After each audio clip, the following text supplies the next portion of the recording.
That's the year my wife was born. That was a good one. Yeah, I like you on your toes. Yeah, no problem, buddy. Oh, boy, I thought I had you there for a minute. No. But you're a pro. He's a pro. I got something else I want to read to you. You do? Yeah, it'll be of much interest to you. Mucho interest. I want to thank Not Morgan for his feedback from Reflective Air podcast. Him and I have been emailing back and forth quite a bit. It's interesting when you start listening to each other's podcasts. It's pretty cool, and he's got some interesting takes. He's kind of like the dope smoker like you are, and the other guy Morgan on the show is like kind of like not smoker and dope like me. Allegedly, yeah. Hey, apparently mushrooms are the safest drug. Really? Yeah. Well, let's all eat some mushrooms. And I think cannabis is number 2. No, it's quite up there. It's up there. Is it? Alcohol's the most dangerous. So, anyways, they did a pretty good segment on skunk weed and marijuana and drugs and stuff like that. So, anyways, he made a comment about one of the things we talked about with RPJ. He says, "I'll try to keep it brief." RPJ was asking on a recent show about people with heavy cannabis use and dreams. Those are 2 of my favorite things, he says. I don't know if he means RPG and cannabis use or dreams and cannabis use. Attaboy. Maybe he means dreams and RPG.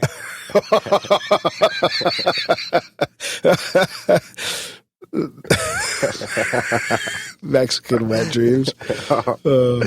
Too far. Okay. So he says, will you please pass on to him that everything he said is completely correct? It is almost impossible to recall any of your dreams at all when you're a heavy user, although the dreams are definitely still happening. You sometimes, but very rarely, remember very brief snippets. Similarly, when a person stops smoking abruptly, especially cold turkey, their dreams become very vivid and very often unpleasant for a week or so after. Proper intense nightmare stuff. Again, I know many people who genuinely fear this when they're either trying to or having to stop smoking for some reason. I have not much of an idea why this is. I have some thoughts on cannabis, its interaction with the unconscious, and we know that neural connectivity is different, more unconventional on cannabis, and it also affects short-term memory. The nightmares, though, I have no idea whatsoever about those. I'd love to know why it's like that. When going cold turkey myself, I always took some time and programmed myself before going to sleep to hopefully avoid these nightmares as much as possible. And I seem to remember that working. No recent experiences to draw on, though, as it's been a long time since I've gone cold turkey. Just thought I'd pass this along. I'd definitely be interested in if anyone knows more about this, as I haven't heard it discussed anywhere else.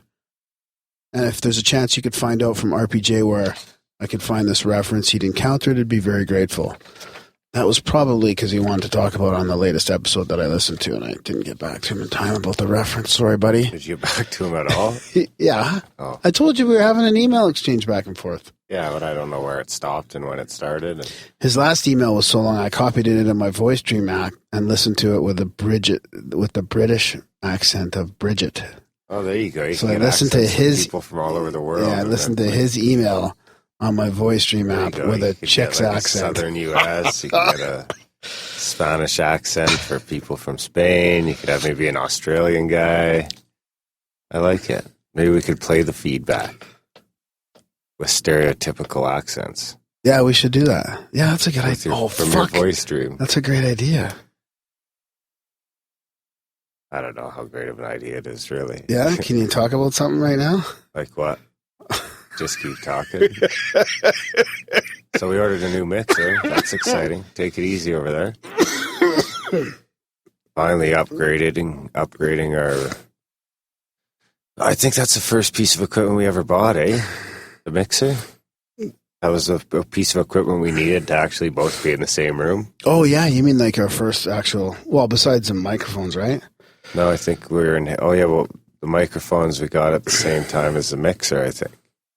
Because up until then, we were using headsets from home. Oh, and one more thought I meant to include on the cannabis dreams thing. You know there's supposed to be this thing of if you don't dream, you'll go mad. Are you aware of that? I've no idea whether it's actually true or not, but there might be something to it. Similar to sleep deprivation, I guess. I'm just wondering if there's any connection to that and not remembering your dreams because of cannabis. You know, this thing about cannabis causing psychosis. If not dreaming makes you mad, could the lack of recalling dreams be contributing to that psychosis in any way? Just putting that out there. I do think that to have any understanding of what dreams actually are, you kind of have to understand what reality is first, if you know what I mean. And Are you believe mad? me, I think it'll be a very long time before we work that out. Anyway, I want some. Do you have any else in there? Anybody else's emails? No, that was the Broken only English. one. That was the only one. Oh, yeah. So, I hope he likes his little email read in my app. yeah, by a woman. Um, Proper English, eh? what do you think of that, though? Of what? Did you catch any of it, or were you just too enthralled by the technology of the whole thing? Oh, that you were playing that? Yeah. I was caught up on the mod. Oh, That makes it jeez. sound authentically British. Mod. Are you mod? So, I don't know. because have you heard about the thing about cannabis causing psychosis? Because I do have thoughts on that. No, I haven't heard a lot about it. Huh. And he's saying if not dreaming makes you mad, could the lack of recalling dreams be contributing to that psychosis? I think Dennis McKenna had a remedy for that, though. Some sort of tea that'll offset it.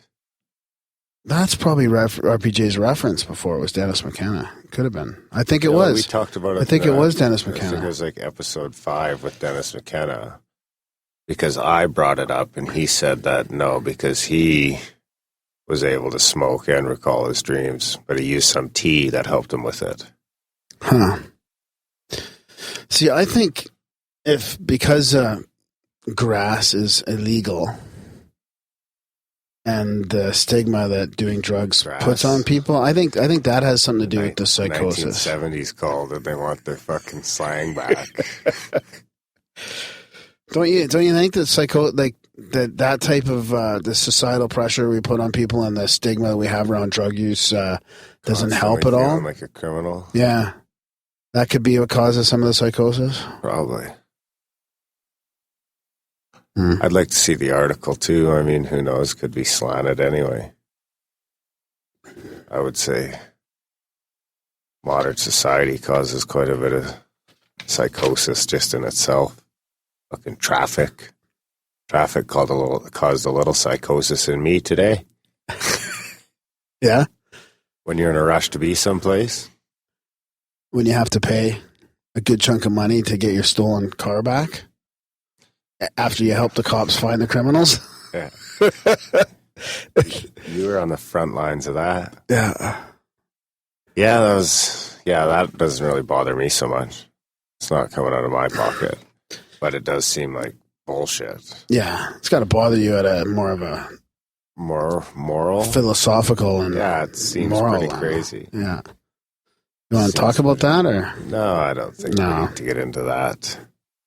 I don't think we need to get into calling up beefs with the city of Calgary.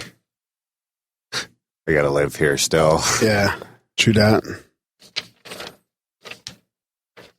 True that. You out of stuff? Well, I got lots, but what did you want to talk about? We should talk about the money bomb.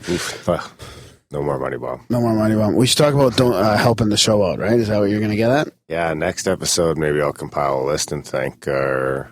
Oh, that's what we're supposed to We do. got a bunch of people to thank, new Yeah. subscribers. A lot of people have been chipping in where they can. It seems like a lot of people have been telling other people about the show. That's good news. But yeah, as always, support the show when you can, if you can, as much as you can afford. There's a ton of different options there for subscription. One-time donations are always welcome. That's about it. We don't do commercials. We don't do ads. We don't do portals. We don't do nothing.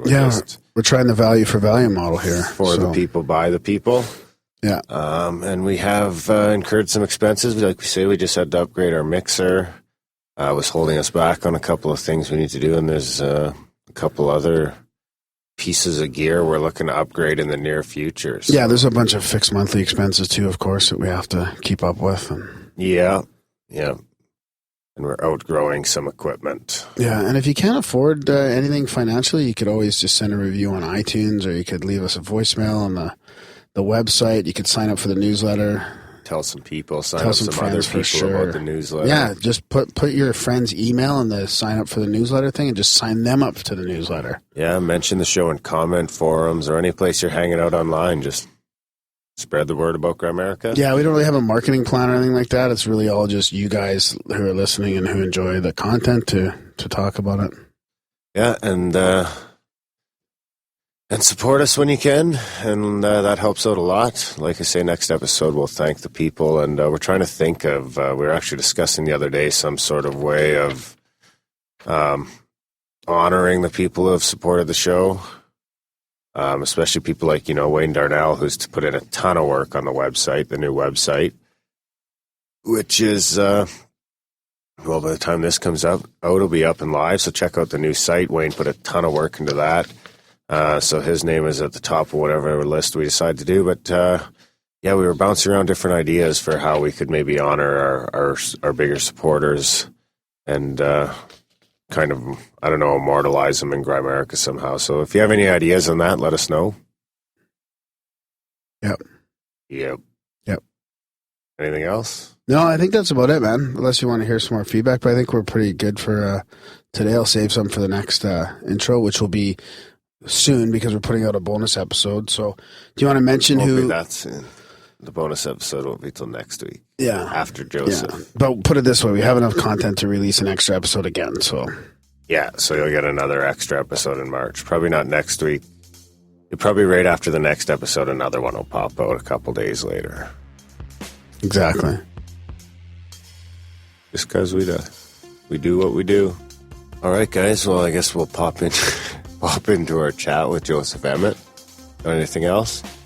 No, that's about it. Yeah, thanks for listening. Yeah, enjoy the chat with Joseph, and we'll pick you up in the outro. Take care of a little housekeeping there.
Okay, guys, in Grimerica tonight, we're going to be chatting with Joseph Emet, talking about some mindfulness and all that fun stuff. I'm looking forward to it. This is one of those ones I'm pretty excited about.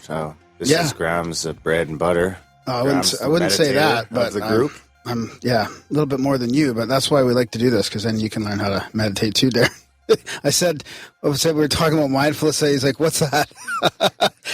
Anyways, we've got. Well, the thing is, I thought I knew what it was until I got home from work today, and I was talking about it with my wife, and she's like, "I was like, oh yeah, we're talking about mindfulness," and then she went off about all this stuff mindfulness was, and I was like, "Whoa, you just that's confused not you." what I thought it was. Well, we'll get the real scoop from Joseph here, who's been training meditating. I think he's been teaching it for like 20 years, and he's written a few books on it. I wanted to mention some of those names, like Sleep Better with Mindfulness Meditation, Buddha's Book of Stress Reduction, A Basket of Plums, which is about where he trained in France, I think it was. We'll ask him about that.